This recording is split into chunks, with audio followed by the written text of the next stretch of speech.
L'info du Grand Lille en continu. Xavier Silly. Bonsoir à toutes et à tous. Après les 12 degrés qu'on a pu constater mardi, des températures très douces, il fait plus froid dans les Hauts-de-France. Les températures n'iront pas au-delà des 9 degrés en ce vendredi. Quelques améliorations sont à prévoir tout de même. Il faut bien une note positive dans tout cela, avec des éclaircies qui vont arriver progressivement durant le week-end et laisser place à un beau soleil. Et puis l'année dernière, la ville de Tourcoing a voté une mesure inédite, une aide financière au retour à l'emploi. D'ordinaire, l'emploi est de la compétence de la région, mais cette mesure se veut être exceptionnelle. Elle est voulue par Gérald Darmanin, le maire, qui veut faire baisser le chômage dans cette ville qui, avec ses 15% de chômeurs, est parmi les taux les plus élevés de la métropole lilloise. Alors concrètement, cette aide comprend la gratuité de la cantine scolaire pour ceux qui seraient amenés à trouver un emploi pour leurs enfants, et puis également une prise en charge d'une partie des frais de garde des enfants jusqu'à 150 € sur une période de 3 mois maximum. Plus d'explications d'ailleurs concernant ce programme avec les responsables du programme au micro d'Edith Gunaï.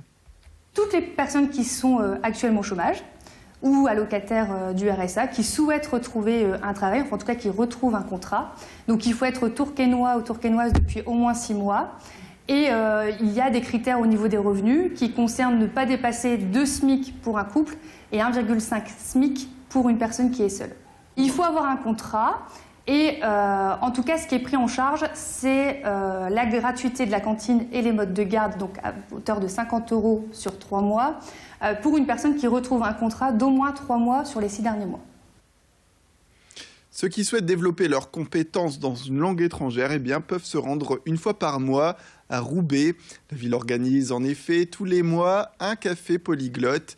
Depuis sa création il y a 3 ans, à chaque édition, ce sont tout de même entre 40 et 50 personnes qui se retrouvent avec des langues maternelles très diverses pour discuter autour d'un verre ou d'un petit casse-croûte. Ils peuvent alors entamer des conversations en langue étrangère par affinité. Les organisateurs allient ce café avec des événements culturels, par exemple des expositions à découvrir. Plus d'explications sur ce rendez-vous avec les organisateurs que Vincent Vieillard a pu rencontrer. À Roubaix, il y a à peu près 100 nationalités différentes et du coup c'est aussi une grande richesse que nous avons au niveau de la diversité, et du coup le but du café polyglotte, autrement dit le Roubaix World Café, c'est justement d'échanger les cultures en français, en italien, en anglais, voilà, ça dépend vraiment des nationalités qui sont représentées et qui puissent échanger soit autour d'un jeu, soit comme ça, échanger sur différentes cultures. Le Roubaix World Café est ouvert vraiment à tout le monde, justement pour que il y a des personnes plus âgées comme beaucoup plus jeunes qui puissent échanger sur des cultures et justement aller à l'ouverture de l'autre. Il y a une fois, on a eu une personne très âgée qui venait d'Espagne, mais d'un village d'Espagne très éloigné de la vie que nous on peut mener aujourd'hui. Et en fait, il avait appris aux personnes qui étaient là certains dialectes. Le week-end arrive d'ailleurs avec ces moments de convivialité. Pour l'occasion, direction les bières de Célestin. C'est la seule microbrasserie à Lille.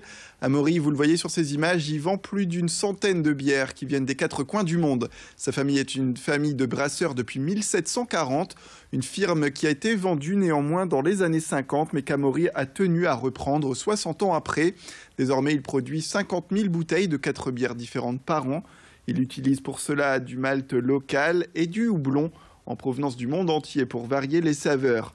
Avec une envie de s'approcher toujours de la production biologique, Alexis Tessier a rencontré le propriétaire de cette boutique et de cette microbrasserie qui nous parle des variétés à découvrir. Alors 4 bières, dont 3 blondes, bien différentes entre elles. Une blonde type ABI, après il y a une blonde IPA, plutôt amère et houblonnée. Et ensuite j'ai une blonde, une triple. Et la 4e, c'est une bière noire que je brasse avec de la vanille de Tahiti et du café. Ça vient comme ça, je me dis tiens, pourquoi pas mettre ça dans telle ou telle bière, ça devrait être bon. Et puis après je me dis que finalement non, c'est pas bon. Et puis donc voilà, je procède un peu par élimination et puis après j'y vais, quoi. Idées sorties, idées spectacles surtout. Jusqu'à dimanche au Zénith de Lille, place à la comédie musicale Les Trois Mousquetaires. Une adaptation de l'œuvre d'Alexandre Dumas où l'on retrouve des personnages incontournables comme D'Artagnan ou le cardinal de Richelieu, avec une mise en scène qui se veut du plus bel effet. Les spectateurs pourront aussi admirer les prouesses vocales et physiques d'Olivier Dion. C'est le vainqueur de la Star Academy au Canada et il a d'ailleurs participé à Danse avec les stars en France, cette émission où des stars s'affrontent sur des pistes de danse. La star du spectacle que nous avons d'ailleurs rencontrée la semaine dernière lors d'un concert privé à la FNAC de Lille. Tout de suite, un extrait du spectacle, sans oublier l'interview d'Olivier Dion. Je ne crains rien, plus rien du tout, mais il faut s'en aller quand il le faut. Croire en son étoile pour toucher le ciel. Et moi je veux voler, voler plus haut. De mes propres ailes, voler de mes propres ailes.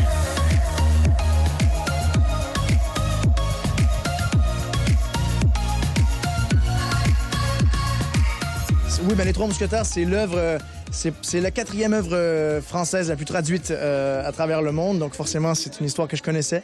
Mais forcément, j'ai lu le bouquin pour bien me replonger dedans. Et puis, c'est une histoire à laquelle on est fidèle, mais disons qu'on l'a adaptée pour qu'elle soit beaucoup plus moderne, avec des sons très, très pop, très actuels, avec des écrans géants qui bougent sur scène et avec une scénographie, une mise en scène à couper le souffle. Et puis voilà, avec des gens qui sont heureux à la fin de chaque spectacle, ça fait plaisir. Voilà pour ces propos d'Olivier Dion à retrouver sur la scène du Zénith de Lille jusqu'à dimanche. C'est la fin de cette édition. Merci à toutes et à tous de nous avoir suivis. Tout de suite, on fait un point complet sur la météo dans les jours à venir avec Clotilde Leguévac. Le temps qui devient de plus en plus beau, les températures qui remontent également dans les jours à venir. Et également un point complet sur le trafic routier en ce début de soirée. Un trafic encore assez fluide grâce aux vacances scolaires. À tout de suite.